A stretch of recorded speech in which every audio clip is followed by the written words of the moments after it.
ही हमर गीत के रवानी हो अखुली किताब के कहानी हो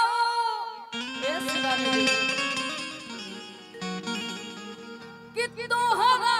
से सच सच कहिए दिल बानी सुना ना तू ही हमार जिंदगानी हो। तो बड़ी सुंदर भाव में औरत अपना मर्द से फोन पे बतिया करी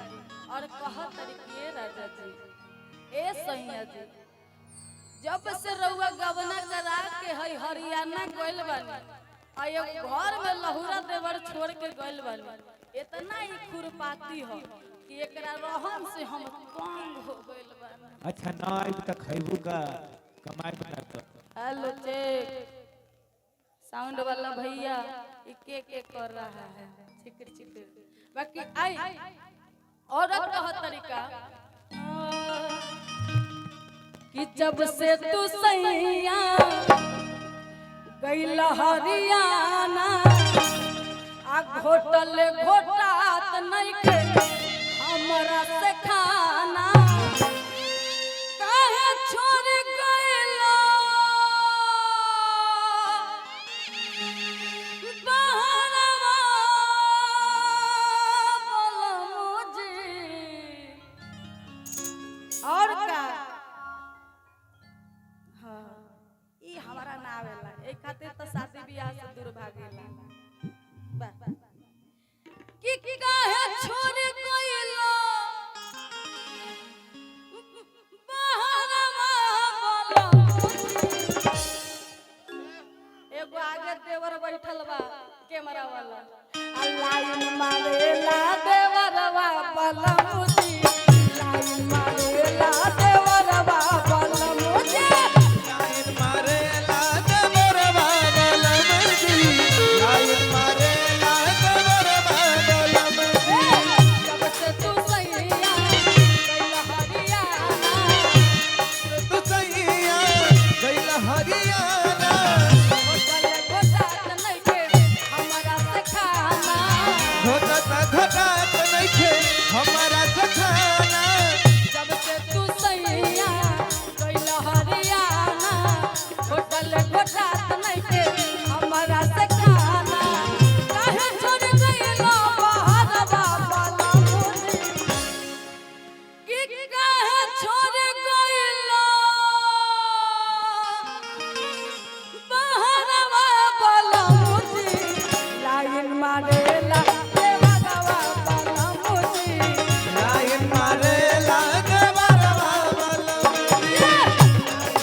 बात बताओ तरीका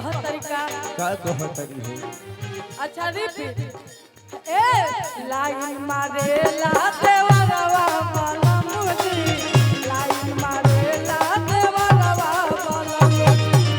लाइन मारेला देवरवा बलमुजी लाइन मारेला देवरवा बलमुजी एक चलावत में भोले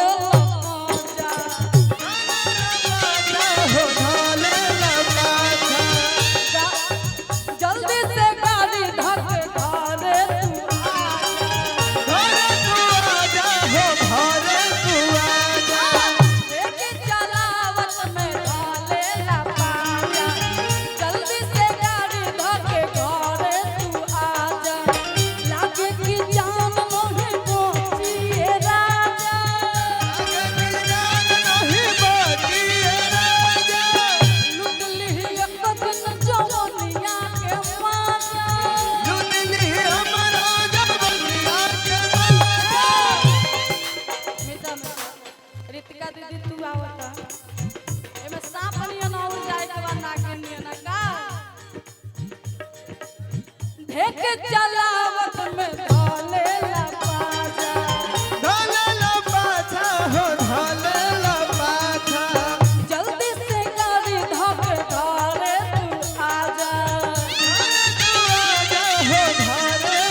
आवन शिवानी दीदी